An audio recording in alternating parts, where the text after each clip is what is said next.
We are here at the Stingray Bay. You can see here your members and all that stuff. There's your information for it. Pause it and you can read everything if you'd like. We're gonna go in and see what it's like. I'm not gonna vlog too much of it, just something started or being in there. There'll be another day where I do a full walkthrough vlog of being in here. So let's go. We're in the Stingray Bay. We actually got done talking to a very nice lady inside of there, the little starting section for you to pay your admission stuff. So they have us cleaning his arms and stuff. He has to take off all of his clothes to clean up to his elbows. So, oh, sorry, I wiped the That didn't hurt. He's going to do all this, and yeah, so we're gonna get all this going here. You hit my beanie and it didn't hurt. Okay.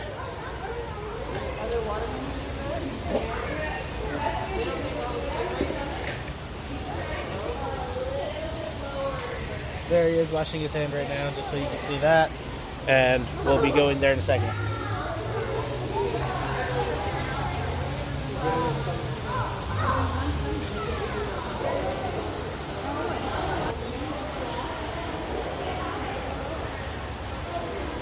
This is a really big pool.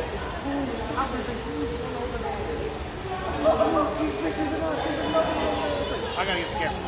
Okay, I thought I was just gonna get a cool angle here. It's not gonna work. It's not going to. You guys have to see this so close. You gotta get down in there, Damien. Look how huge that is. Oh my goodness. Here he comes. You think you can get him?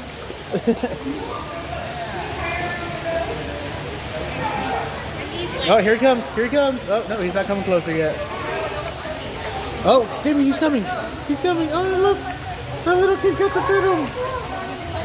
Let's see. There's one coming right here, Damien.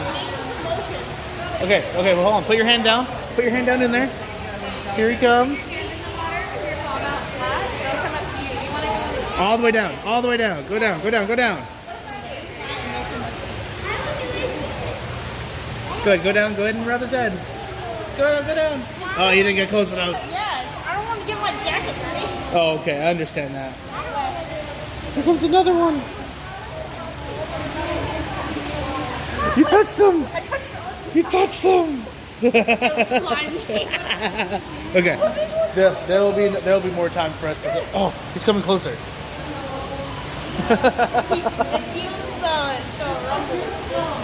He's slowly coming closer. There's a shark in there. Do you see the shark over there? There's a big shark right over there. He's not gonna come and bite you. It's okay. Relax. It's okay. Yeah, it's a real shark. Good. See, you gotta pet him. Put your hand down there and pet him. Go ahead and pet him, buddy.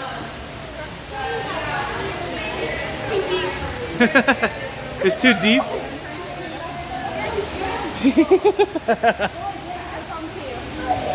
I want to pet them so badly, but I'm not going to.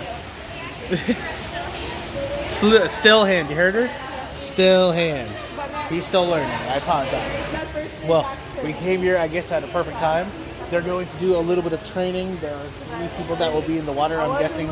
And yeah, we just got done talking to this nice lady. They gave us some more information on the stingrays here. There are 2 types in here. And I think there were 5 sharks or 6 sharks in here. 1 bigger one or 2 bigger ones and some other smaller ones. So yeah, we're going to stick around.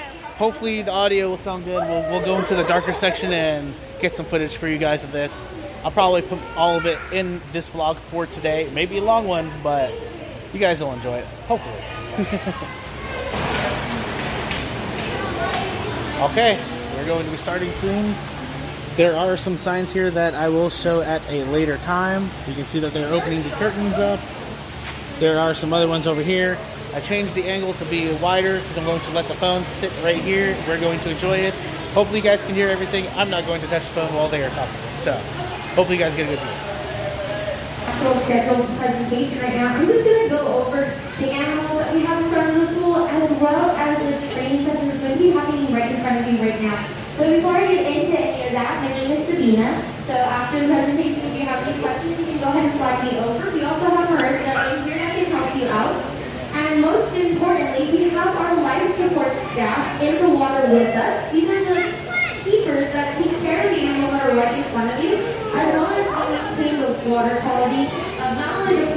front of you, but around the zoo. So if you ever see any water or any animal that lives in water, this is the team that works really hard to make sure that water quality is absolutely perfect for any of the animals around the zoo. We have Dahlia on that side, we have Carissa, and we also have Alvin here. So how about a big round of applause for these three? They do amazing work here at the zoo. Thank you guys, really appreciate that. Alright, so I'm just going to go over a couple of the animals that we have right here in front of you. So I'm going to start off with the small sharks. Actually, hold on, let me back up just a little bit. So the sharks are going to be participating in the training session with Dahlia on that side. So you might see them swimming around a little bit more actively compared to if you were to come here without the training session. We also have the larger stingrays that are going to be participating in the training session over here on this side with Alvin and Carissa. So we want to make sure that we're not going to be touching those sharks or the large stingrays because they're getting that training session. We don't want to distract them from that. We can continue to touch the smaller stingrays because those aren't going to be participating in the training session. So please feel free to keep your arms in there, but we're going to try to avoid the sharks and the larger stingrays, okay? Alright, now let me tell you a little bit about the animals that are right here. The smaller stingrays that you're all going to continue to touch are called cow-nosed stingrays. They're diamond shaped, they have a little dent in front of their noses, and that's where they get their name, cow-nosed stingray. These stingrays prefer to swim in large groups and circles around the pool. So trust me, there's nothing right in front of you right now. Eventually they're going to come right over to you and you can pet them along their backs very, very gently. They stay in groups called a fever. A group of stingrays is called a fever of stingrays. And all of these cow-nosed stingrays are all males. These stingrays are found off of the coast of Florida in the warmer tropical waters over there. That's why when you stick your hand in the water, it's not very cold. The water stays at about 78 degrees all year round. So especially when it's cooler outside, like during the winter time, the water actually feels almost warm. But in the summertime, it feels kind of cool because it's going to stay at that constant temperature. Again, I already mentioned this, the LSS team in front of you is responsible for maintaining that water quality. So you don't need to do that. Next, we have our larger stingrays called southern stingrays, and those are going to be the ones participating in the training session on this side of the pool. So you might see them swimming around as I continue talking. They're much, much larger. You guys can't see its eye, but it's staring at the stingrays. They're more round, and they like to stay at the very bottom of the pool. They are more benthic. Benthic just means that they prefer to stay close to the bottom of the surface, of the sand, because these stingrays like to cover themselves in sand. They will cover their whole bodies, leaving only their eyes and their spiracles exposed. A spiracle is going to be that hole that you see kind of blinking almost. You might have thought that that was their eyeball, but their eye is actually right in front of that. That spiracle acts as a water pump to pull the water into their gills are actually located on their stomach. So they use those spiracles to pump the water through their gills. They're able to stop moving, they can be covered in that time, but they can still get that water flowing through their gills using those spiracles. Now, I talked about both of the stingrays, and I know it might have crossed your mind at some point. Can these stingrays hurt me? Is it okay for me to stick my hand into the water? And the answer is yes, of course you can stick your hands in the water and pet them safely, because none of the stingrays have their barbs. That's what the stingray would use to protect themselves from larger predators like bull sharks and hammerhead sharks. You know what a hammerhead shark is, right? So they'll use those groups to protect themselves. They usually don't like to use them unless they absolutely have to. But none of the animals that are right in front of you have those barbs at all. They get them trimmed down periodically, the same way that we trim our fingernails. So that doesn't hurt when we do that. We have a keratin, so it just clips right off. That thing. That long finger is sticking up behind their bodies is just the tail. No, that's all it is. And their bodies are made out of cartilage, which is the same stuff that fingers in the tip of our nose is made out of. So we still don't want anybody grabbing at their tails because their tails are very fragile. We don't want to hurt the animals as they live with us here at the zoo. We want to make sure that they're nice and safe. Alright, that's all we said about the stingrays. Let's move on to the sharks, because I know those have been swimming around pretty good. Those are pretty impressive impressive looking sharks, especially if you didn't know we had sharks in the pool. They're probably a lot larger than you thought. We actually have two species of shark in the pool. I'm going to start off with the smaller species, okay? Those are about this big. They're brown. They're striped with little speckles on their backs, and they're usually sleeping along the wall on the far side of the pool. They're not over there right now. They might be over here on the southern side. Oh, you can't see Those are him. called white-spotted bamboo sharks. And it's actually a very special species because everything else in this pool can be found off of the coast of Florida and the warmer tropical waters. But the white-spotted bamboo sharks are a little bit different. They're found off of the coast of India, actually, in the coral reefs over there. This is a type of reef shark. That's why they're so tiny. They're able to go into the nooks and crannies of those coral reefs to find food or hide from predators. And they can also use their little fins to kind of push themselves along the floor to kind of, I wouldn't say walk, but kind of scooch themselves. Alright, now let me talk about the big ones. I know you're waiting for this one, right? We have 3 nurse sharks. Nurse, as in doctor nurse. These can get up to 9 feet long. Yeah, that's a pretty large shark, but you do not have to worry because these are not the types of sharks that you're thinking about. We typically picture a hammerhead shark or a great white shark the way they kind of are portrayed on the TV, right? Goes to see a shark week. Yeah, everybody knows what shark week is, right? But these are a little bit different, and they're actually pretty similar to the stingrays in terms of how they feed. They don't do this jumping thing that, you know, what we're picturing here. They actually kind of slip their food. And they have special teeth to hold on to clams or shells, and they're actually able to kind of crush that and slurp out the inside. So it sounds like they're thirsty when they're eating, which is kind of how they get their name, nurse shark. They're perfectly colored, like a perfect California sunset. They have that pinkish purple color with a lighter color on their stomach. We have 2 females as well as 1 male. Alright. We went over all of the animals that are in the pool. Now let's get down to the nitty-gritty. What is happening right in front of you? I did mention a little bit that they were doing a training session, right?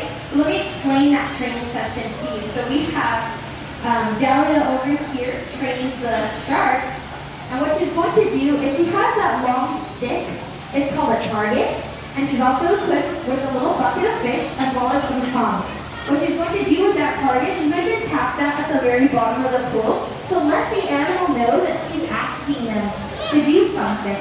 What she's asking them to do is to come over to her, line up right in front of her, and stay still.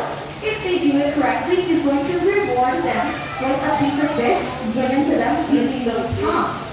Our trainers use operant conditioning, which utilizes positive reinforcement. What is positive reinforcement? If I were to ask any one of you right now to do 10 jumping jacks, would you do it? Sure. Probably not, right? Because we don't really know each other. It's kind of cool. Just stand here watching what's happening. That's absolutely fine. Let's say that you decided to do it, and immediately after, I gave you $10. That's $1 for jumping jacks. That's not a bad deal, right?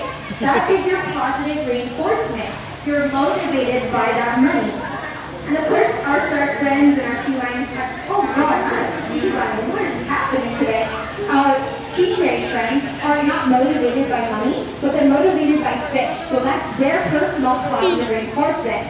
So if they do that action correctly, they get rewarded with that positive reinforcement. So next time, they will do it again. We have Alva on the other side doing the exact same thing with the large southern stingray. So she's going to use that target to tap to the bottom of the floor, and then those stingrays are going to come over to her. If they do it correctly, they get that positive reinforcement. What's the purpose of doing training sessions like this? It's so these animals can actively participate in their medical care.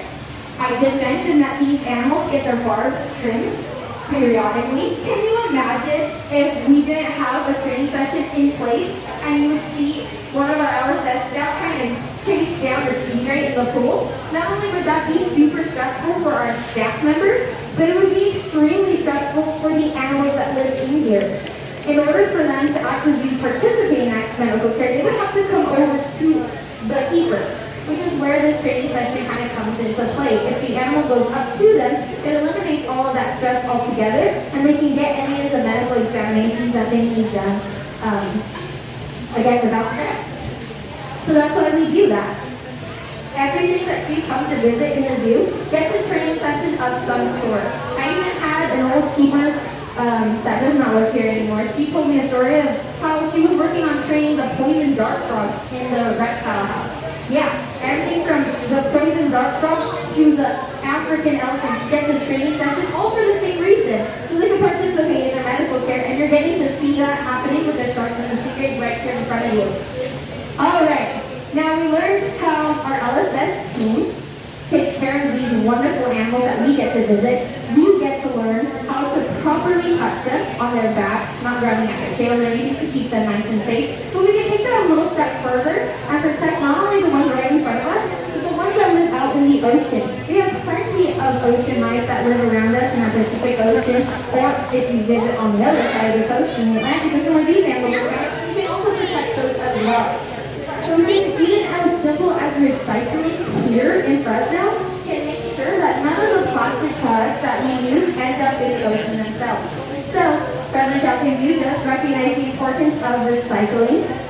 So as you go about your visit, I want you to kind of pay attention to how many recycle bins that we have around here. If you have a single-use item, go ahead and send that into the recycle can, or if possible, next time you come to the zoo, you can bring a reusable water bottle, because even that is going to make an even bigger impact on making sure that all of these ocean animals are nice and safe. Thank you guys so much for joining me for our little impromptu shark talk today. If you have any questions whatsoever, you can go ahead and flag any one of us over. Again, my name is Sabina. We have Bridget as well as Marissa. And again, we have Carissa and Dahlia in the pool right now. Thank you guys so much for coming out here and for supporting the zoo the way you do. None of this would be possible without the support of our community or our neighboring communities that come to visit us. So thank you so much for being here. Have a wonderful rest of your day.